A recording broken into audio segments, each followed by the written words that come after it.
সুধী বৈষ্ণব ভক্তবৃন্দ, আমরা এবার শ্রবণ করব প্রথম অধ্যায় শ্রীমদ্ ভগবদ গীতা প্রথম অধ্যায়ের 16, 17 এবং 18 নং শ্লোক। আসুন আমরা তাহলে শ্রবণ করি। সুধী বৈষ্ণব ভক্তবৃন্দ, রইল আপনাদের চরণে আমার ভক্তিপূর্ণ প্রণাম। প্রণাম জানাই আমার শ্রী গুরুদেবের চরণে। প্রণাম জানাই এই অনন্তকোটি বিশ্ব ব্রহ্মাণ্ডের মালিক যিনি শ্রী নন্দনের চরণে।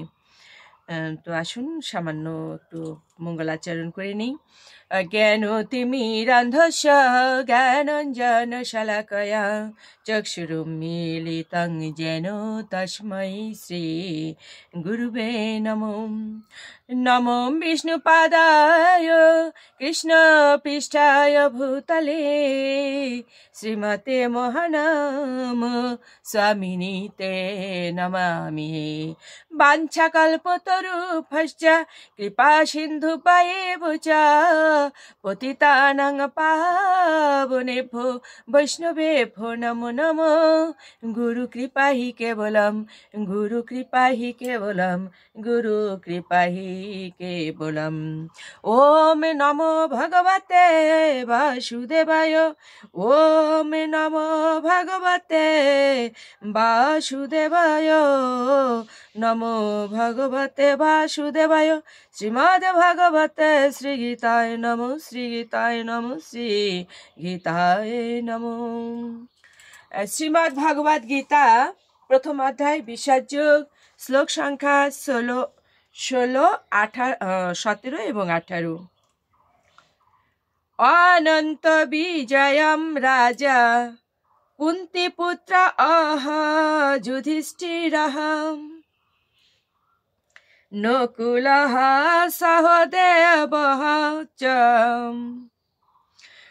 সুঘোষমণিপুষ্পকৌ কাশ্যপ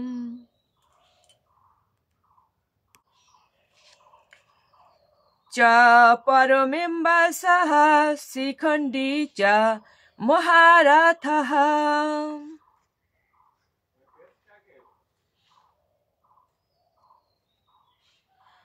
ধৃষ্টদ্যুম্নঃ বিরাটঃ চ সাত্যকী চ অপরাজিতঃ।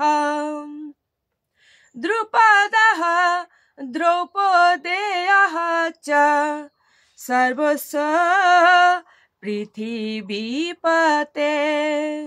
সৌভদ্রঃ চ মহাবাহুঃ শঙ্খান দদ্মুঃ পৃথক পৃথক। কুন্তিপুত্র মহারাজ যুধিষ্ঠির অনন্ত বিজয় নামক শঙ্খ বাজালেন এবং নকুল ও সহদেব বাজালেন সুঘোষ মণিপুষ্পক নামক শঙ্খ। হে মহারাজ, তখন মহান ধনুর্ধর কাশীরাজ প্রবল যোদ্ধা শিখণ্ডী, ধৃষ্টদ্যুম্ন বিরাট অপরাজিত সাত্যকী, দ্রুপদ দ্রৌপদীর পুত্রগণ, সুভদ্রার মহাবলবান পুত্র এবং অন্য সকলে তাদের নিজ নিজ পৃথক শঙ্খ বাজালেন। তাৎপর্য: সঞ্জয় সুকৌশলে ধৃতরাষ্ট্রকে জানিয়ে দিলেন যে পাণ্ডুপুত্রদের প্রতারণা করে তার নিজের ছেলেদের সিংহাসনে বসাবার দুর্বিসন্ধি করাটা তার পক্ষে মোটেই প্রশংসনীয় কাজ হয়নি।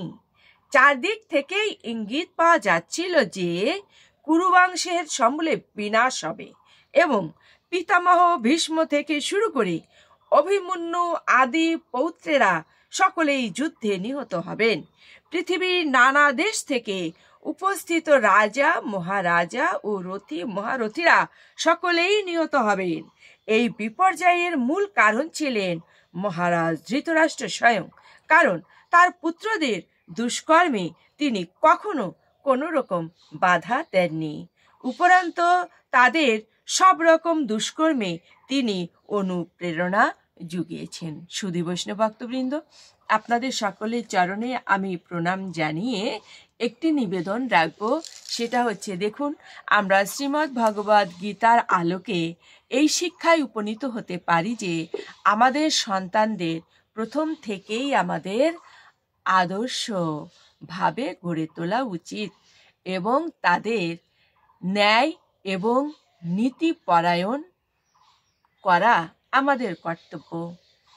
কোনটা করা উচিত এবং কোনটা করা উচিত নয়, কোনটা করলে ন্যায় হবে আর কোনটা করলে অন্যায় হবে, এই বোধ বা নীতিবোধ বা নীতিজ্ঞান আমাদের সন্তানদের কি করা উচিত, শিশুকাল থেকেই তাদের মনে এই ছাপ দেওয়া উচিত এবং সেই পথে আমাদের পরিচালনা করা উচিত।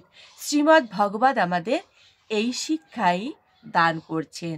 সুধী বৈষ্ণব ভক্তবৃন্দ, আমরা শুধু শ্রবণ করব তাই নয়, আমরা অবশ্যই এটা কি করব, আমরা পালন করব। শুধু শ্রবণীয় নয়, এটা আমরা কণ্ঠস্থ করব, আত্মস্থ করব এবং এই শিক্ষাটাকে আমরা কাজে লাগাবো। আমাদের পরিবার থেকে শুরু হোক, আমাদের পরিবারই আমাদের এই ন্যায় শিক্ষার প্রতিষ্ঠান। আমরা যদি সন্তানদের সুপথে পরিচালিত করি, তাহলেই তারা একদিন সুনাগরিক তো বটেই, একজন আদর্শ ভক্ত হবে এবং তখনই আমাদের গার্জিয়ান হিসাবে বা পিতামাতা হিসাবে, শিক্ষক হিসাবে আমাদের কি হবে, আমাদের সঠিক নির্দেশনাটা হবে।